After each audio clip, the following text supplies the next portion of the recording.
Hello and welcome back. If you're new here, hi, I'm Jen, your female empowerment mentor. And if you have been here before, thank you so much for coming back. I'm super excited for today's episode where we are going to be diving deep into the topic of negative self-talk and how it can actually affect your own personal growth and transformation.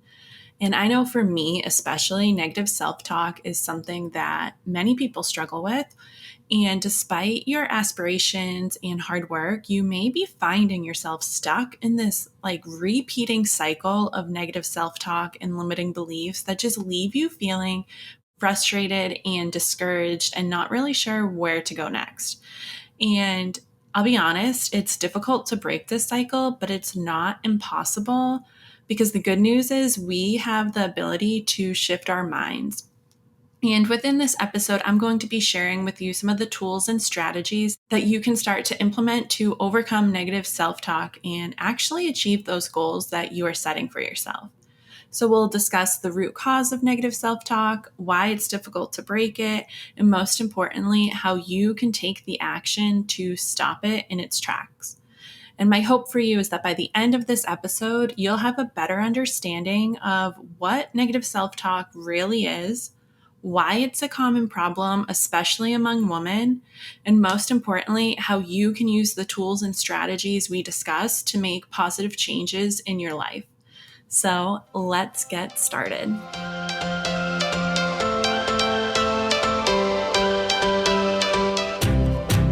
Welcome to Embracing Your Energy, a spiritual podcast for women who are ready to break free from the limits they've set for themselves. I'm Jen Murphy, a life coach, mindfulness expert, and your host.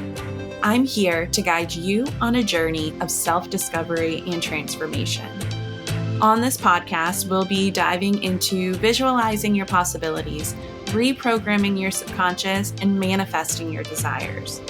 We'll be discussing practical tips and techniques to help you tap into your intuition, increase your self-worth, and create the life you've always dreamed of. This podcast is for the woman who wants to create a life that aligns with her values, passions, and purpose. So whether you're feeling stuck, lost, or just ready for a change, you're in the right place. Remember, you are worthy, you are capable, and you have the power to manifest your wildest dreams.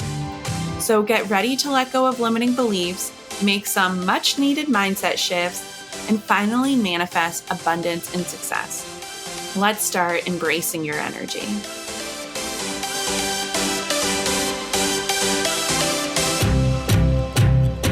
Hello and welcome back. We have an amazing episode right now that I'm super thrilled to share, and it is all about negative self-talk.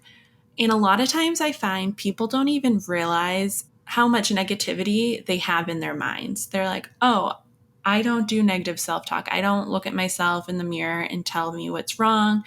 But it's actually, we have a lot of programming from our whole entire life that may be having negative self-talk going on in the background. And this can come out in forms of when you see someone, say you see another woman and you're like, you love her outfit, but you're just like, oh, of course she can pull that off. But by saying that, you're negatively telling yourself that you could never pull that off. So starting to recognize the different forms of negative self-talk. And it's not necessarily looking in a mirror being like, you need to change this, you need to change that. Yes, that 100% is also negative self-talk. But the piece that we're really going to be diving into today is the negativity that's going on in the back of our minds, almost on autopilot. And this can be stemming from things that happened within your childhood, comments people made, even comments that you don't even remember were made, but have shifted your mind while it was developing. So if you've never even heard of the term negative self-talk, it is the internal dialogue or thoughts that you have about yourself. And these are usually critical, self-defeating, and pessimistic. And having these thoughts can actually limit your potential and prevent you from pursuing your goals and dreams. For instance, say you want to become a teacher and you're going through school and you're just like, I will never be the best teacher. Like, there's always someone better. I'm never going to fully understand. All of that is just all your self-doubt for yourself.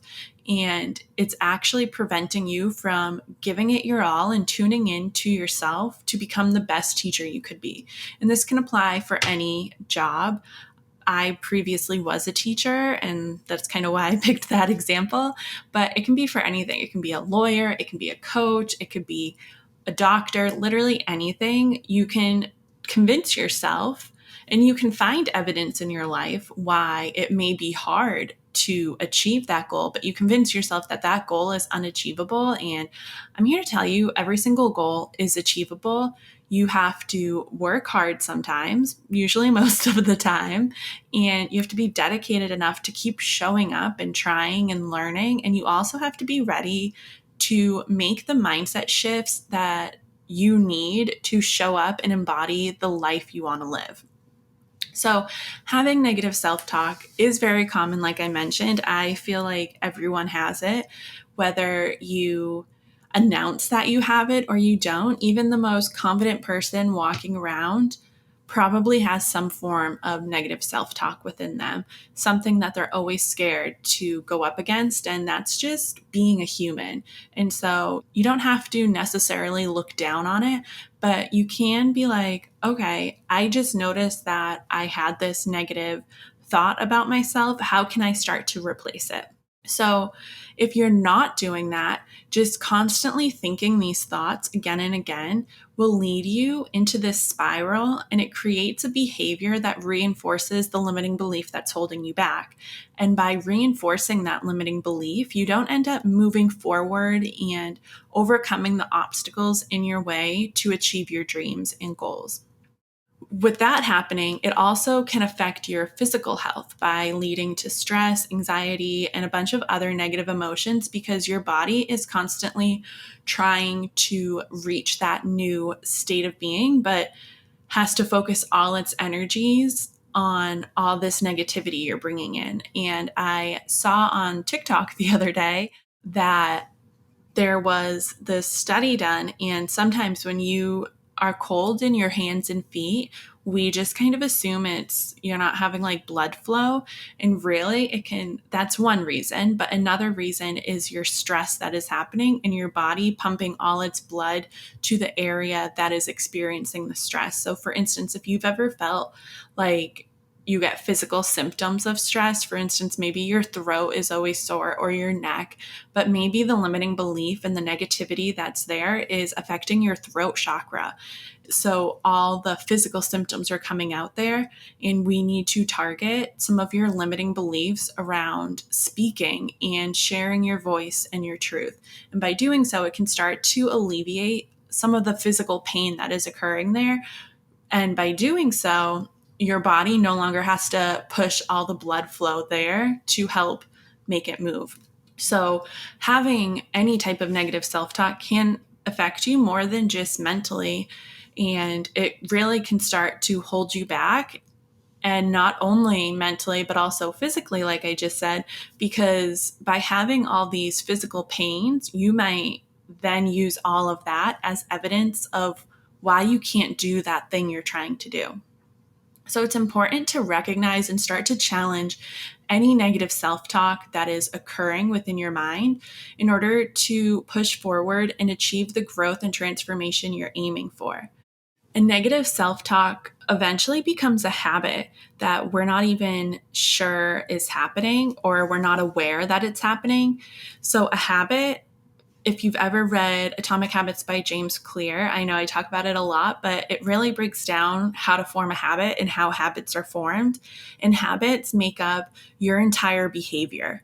So you have a cue, and then you have a routine, and then you have a reward. So the cue is just kind of what sparks the whole action. And the routine is the action that's taking place. And the reward is the outcome. And the word reward is usually thought of positively, but it can also be a consequence or something negative. For instance, say my routine is I come home and I watch TV after work every day. So my cue is I walk in the door and sit on the couch. My routine is I turn on the TV, watch a few hours until it's time to sleep, and my reward is I got to zone out. That might be a positive thing for you right now. But in the long run, if you take, say, 2 years of you zoning out 5 days a week for several hours, say you zone out for 3 hours each day, so 15 hours a week. So if you spent 3 hours Monday through Friday watching TV, or 3 hours a day, Monday through Friday, watching TV, so 15 hours a week, that's 780 hours a year. And that is almost 15% of your year watching TV, which doesn't seem that much in comparison to 100%. However, there is a very good chunk of that time that you are also sleeping. So if you start to really break down the hours, that ends up being a lot of time spent. If we remove your 8 hours of working and your 8 hours of sleeping, by spending that much time negatively, you are not living up to your potential or living up to what life has to offer you for all those hours. And that is a negative. And another negative could also be you're not watching anything to help you learn and grow.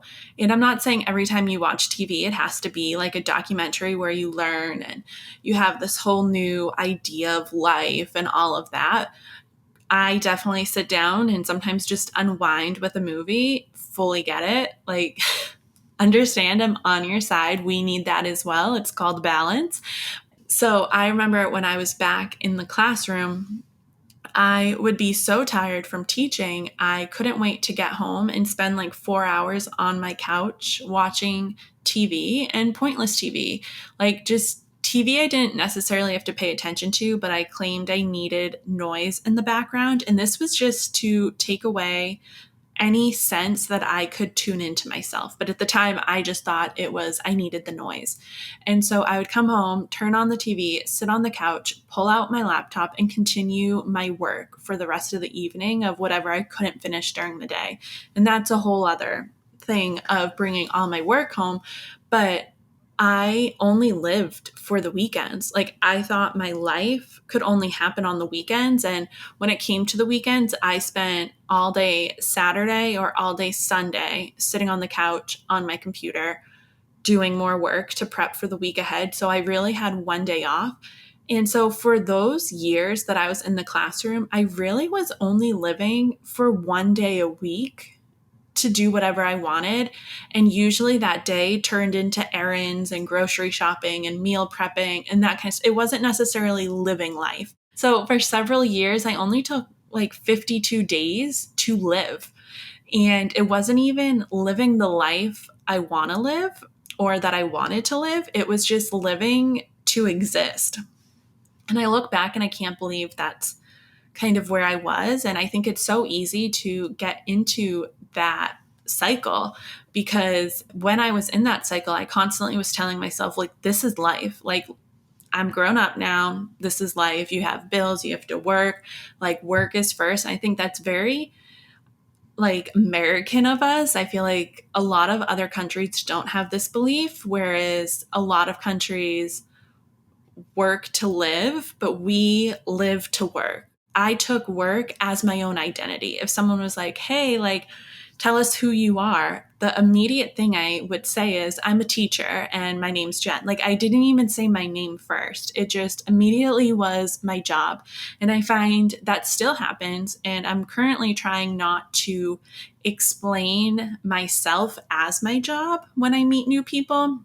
And a lot of times, a lot of small talk is about your work and your job. And yes, I love being a coach. I love what I do right now, but it's also not my only identity in life. And I have all these other identities. And when someone sees me, or if I'm hanging out with my friends, I don't always want to be classified as the coach or the one that is helping you overcome a limiting belief or a negative mindset, because I am so much more than that as well. And I don't want that to be my entire identity of the only thing I can do. And sometimes, like, I also fall into the negative mindset, and I constantly have limiting beliefs that I'm working through. I feel like we will always have them that we're going through, but it's important to identify them and recognize that it's our ego talking, and it's just there trying to keep us safe. And it's not there trying to scare us and control our life, but it's just like, whoa, whoa, whoa. Like, this has happened in the past. This could happen again. You could get hurt. Like, maybe we don't do it. And as sweet as that is for our ego, it's also great to be like, that I understand. Like, that did happen. We were there. This was hard, but let me tell you, we're safe. We're not doing that again. This also has happened, and this is where we can end up. So it's important to know that over time, all that self-talk that we're having, especially when it's negative, becomes a habit that we're not even aware of. And it forms this new pattern of thinking that continues into our future. So if you're constantly listening to your ego and you're scared to take a chance, you end up scared to do anything in life. Maybe you can think of it almost as, I see it with my nephews all the time. They are fearless when it comes to the playground. Like, they will jump on whatever, they'll jump from whatever height. I was over there the other night and they were playing lava, and they were just jumping from furniture to furniture, not even thinking about the bad outcome of what could happen and how they could get hurt. Whereas all the adults were like, oh my goodness, calm down, like you might get hurt. And immediately we went negative and we started to limit them of what they were capable of. And not saying allow children to run around with like fire and stuff. Obviously the floor was not on fire. It was the game lava. And we don't want them like jumping where they do get hurt, but it's also, we start to get just scared of life and scared of what could happen to us, when in reality, life is so short. Like, you have no guarantee of tomorrow, but we act like we're living to be 100. But in reality, like, you might live to be 20, you might live to be 30. Like, hopefully you don't. Hopefully you have a super long life that is full of everything you want and all the desires you want. But so often we get so scared of it. And we see, especially people retiring, being like, okay, I'm like retired, but I'm too scared now to like go out and do something because I'm older. Like, I always said I would travel, but what if I hurt my hip or my knee? Like, we always have something that is trying to limit us. And again, that's our ego just trying to protect us. And so it's really important to recognize it and realize that it's influencing our beliefs and our experiences. And you don't have to listen to it. You can just say, oh, thanks. And I started doing that within the past year. I would hear my ego and I'd be like, thank you. Thank you for warning me, but I'm still going to take this chance and this opportunity because I trust that there's good on the other side as well. And it's not always negative and something bad's going to happen, because I have experienced so much good in my life as well. So by recognizing it, you're able to validate it and push it aside. And like I said, like, negative self-talk is just a form of self-protection. Your ego loves you. She wants to like hold you, keep you safe, let you never go out into the world, because the world can be a scary place. But you just need to nurture her and be like, I hear you. Like, it's valid. What you are saying is valid. Like, that could happen, but this could also happen. And if this happened, imagine where we will be in a few years. So really starting to understand what you're anticipating, whether it's failure or rejection or disappointment or embarrassment, and tell yourself that doesn't have to be the outcome of whatever you're up against. And breaking that habit of negative self-talk is difficult because it's deeply ingrained within your thinking patterns, and it's almost on autopilot. It's automatic, it's in your subconscious, and it is just going and going and going. And that is why shadow work is so important, to bring those to light. And especially when you're able to identify your ego stepping in, you could take that into your shadow work session and really dive into where that belief formed and is coming from, so you can nurture that belief and be like, okay, I see this happen maybe once, but doesn't mean it's going to happen 100 other times if we go down the same road. Like, yes, it could happen, but also it's not that bad if that happens. Like, we're going to keep going on. Like, we're strong, we're independent, like we're able to persevere and all of that.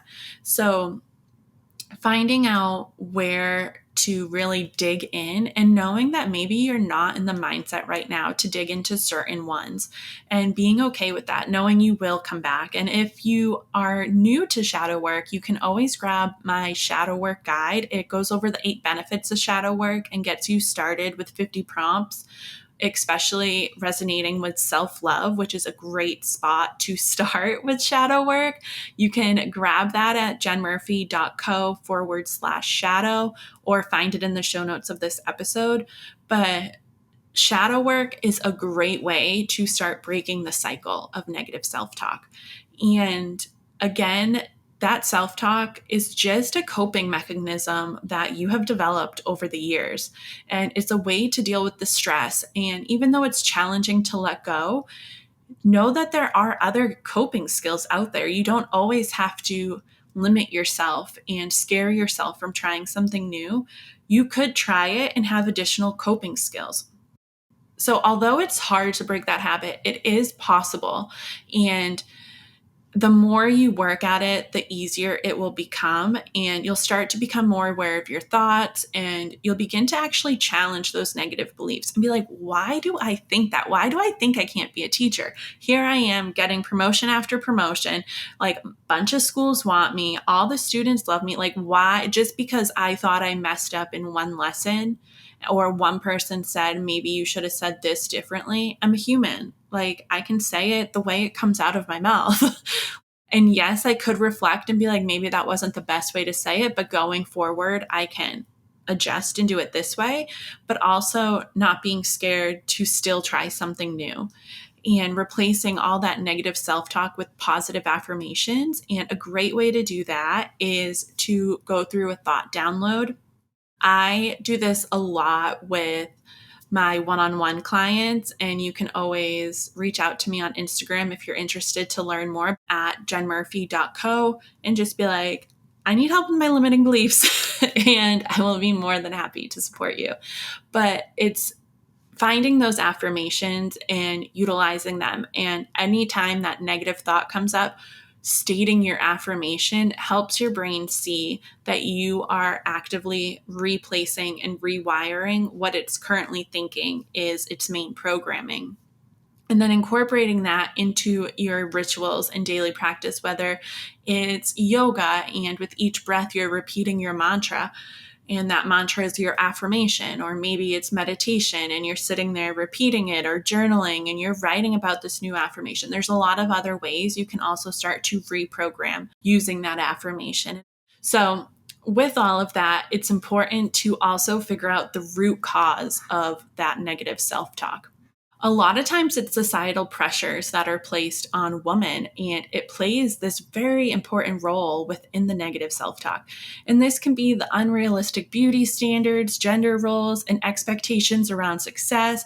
All of that contributes to how women think and talk to themselves and treat themselves.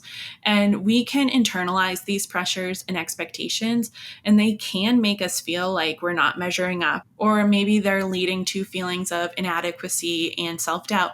But it's important to notice where it's coming from. Is it an unrealistic beauty standard that you are playing on repeat in your mind? Or is it because someone told you that you're a woman and you have to stay home and you can't be the breadwinner of your family? Is it someone that is constantly telling you you have to marry someone who's rich?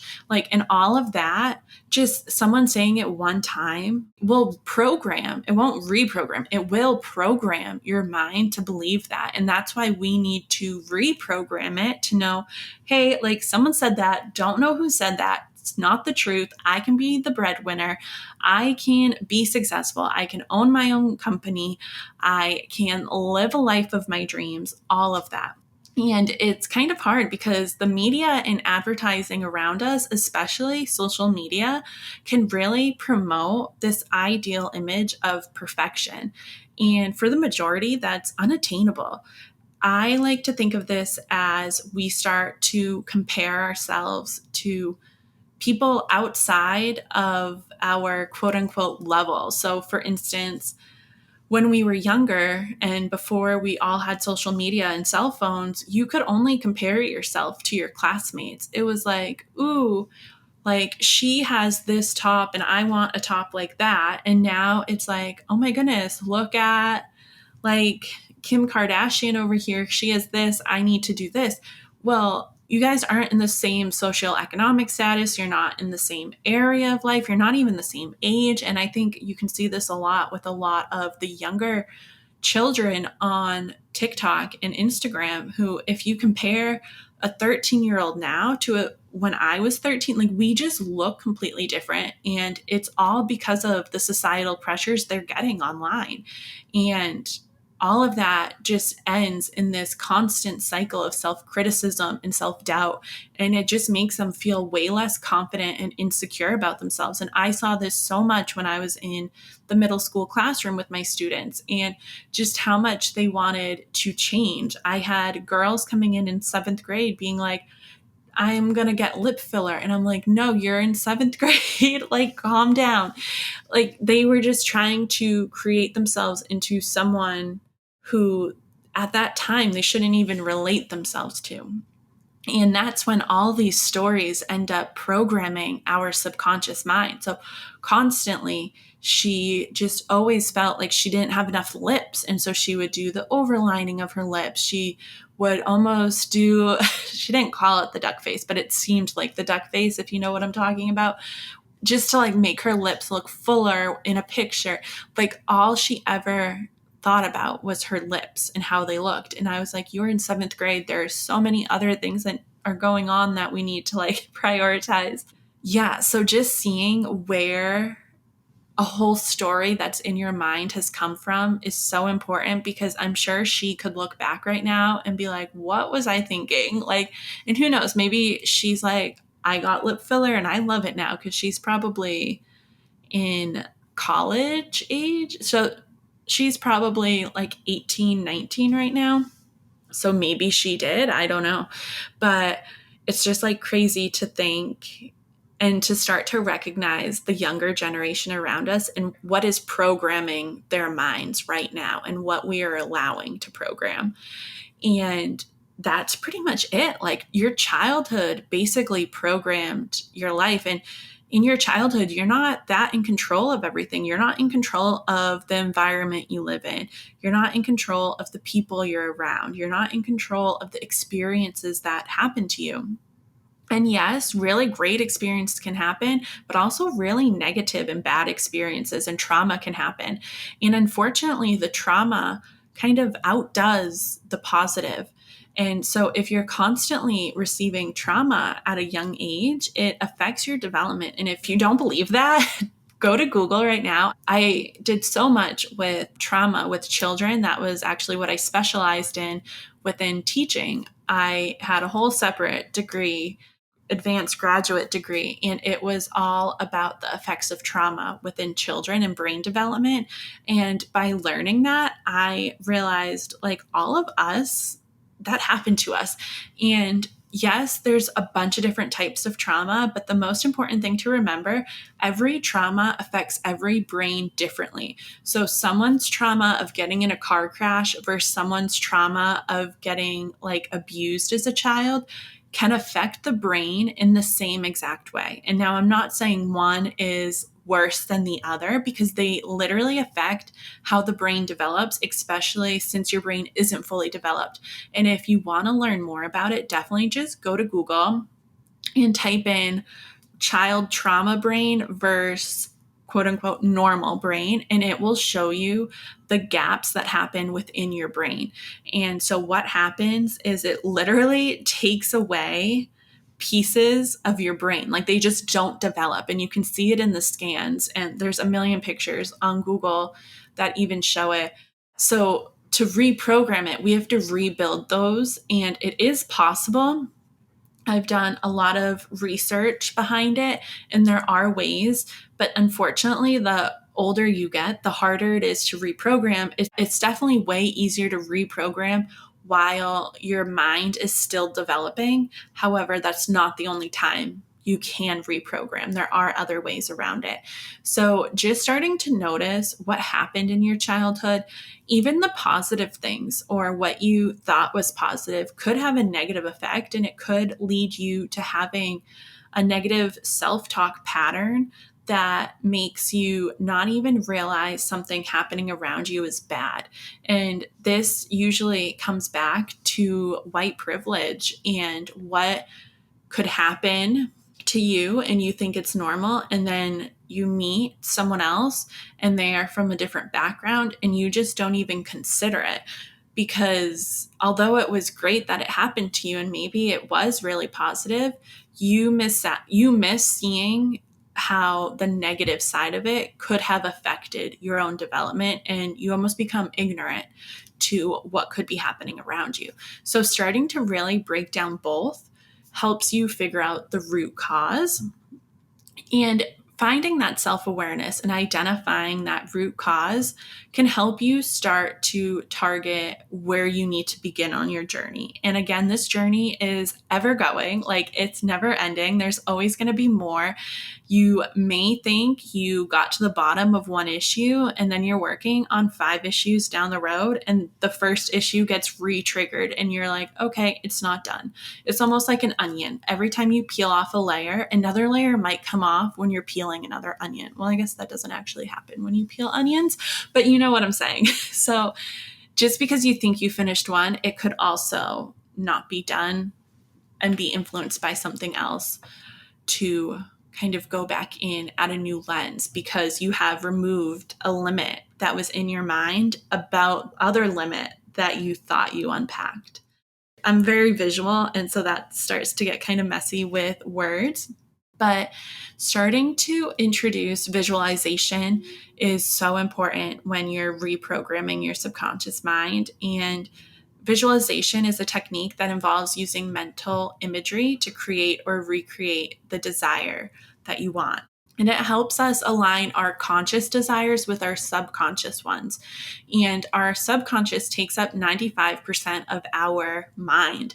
So it's so important within that 5% that we have control over to be thoughtful and be forward thinking into what we need to think so it can start to reprogram that other 95%. And by doing so, we'll reduce our stress, our anxiety, and all of that. And there's so many different techniques like guided imagery, self-directed imagery, creative visualization.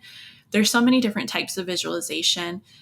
And it's important to explore to figure out which works best for you, but know that it's possible to overcome that negative self-talk and to actually achieve your goals.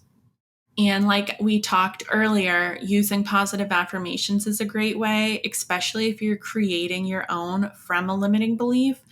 And they can constantly be changing. And I think you should work it up almost like baby steps to get to the new affirmation you need, because you want your affirmation to be believable enough for your brain to accept it.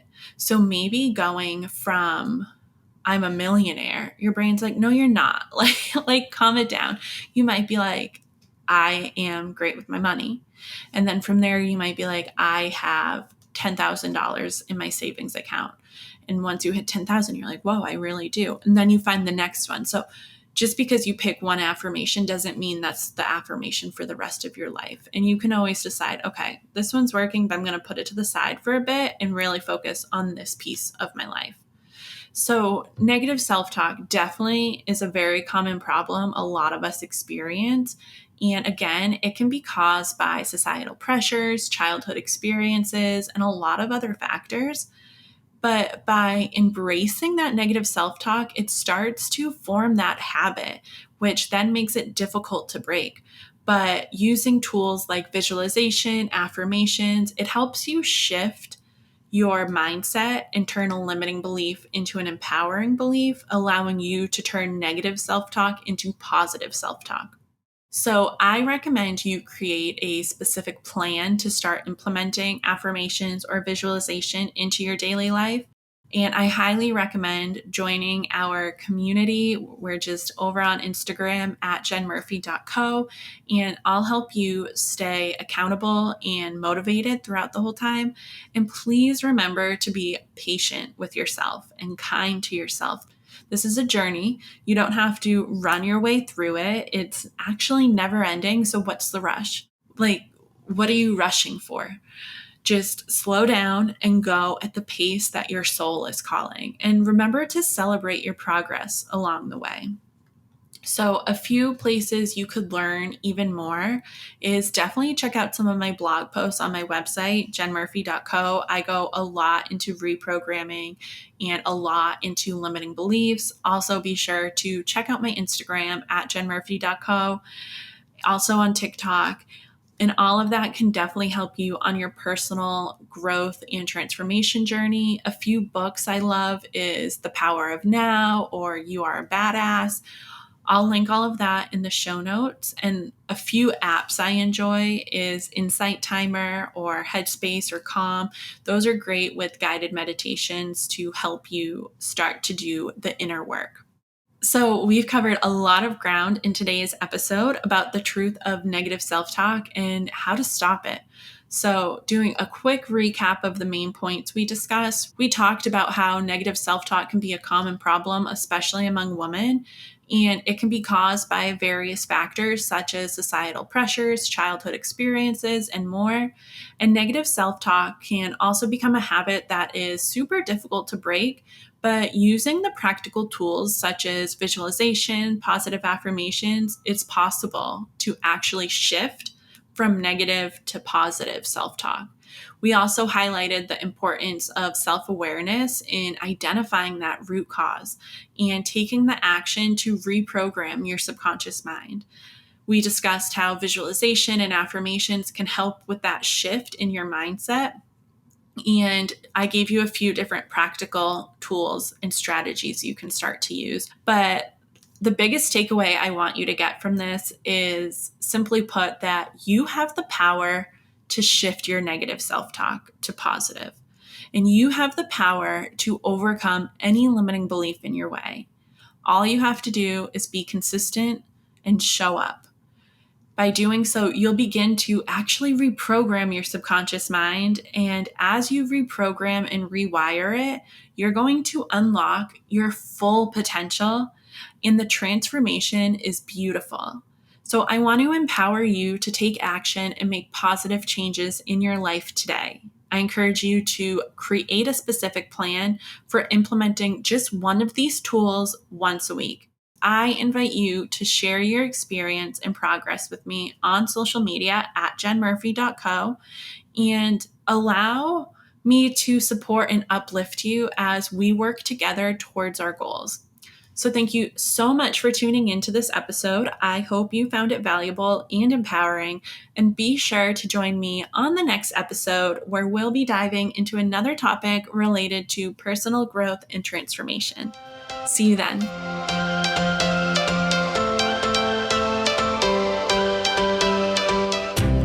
That's a wrap for today's episode of Embracing Your Energy. I hope you found today's topic helpful and inspiring on your journey towards self-discovery and manifestation. Remember, small steps lead to big changes, so keep practicing the techniques and exercises we've discussed. If you enjoyed this episode, be sure to follow the podcast to stay up to date on new episodes and to never miss a chance to expand your growth and potential. And if you feel like this podcast is resonating with you and you would like to support it, please rate and review the podcast. It helps other people find it. Also, I would be so grateful if you would share this podcast with your friends and family. And if you decide to share it on social media, please be sure to tag me at jenmurphy.co. The more headphones and hearts we reach, the more people we can help on their journey towards self-discovery and manifestation. Thank you so much for listening, and I'll see you next time on Embracing Your Energy. Remember, it's time to let go of those limiting beliefs, make those much-needed mindset shifts, and finally manifest abundance and success. Get ready to step into your power and finally start embracing your energy. All right, take care, my friend.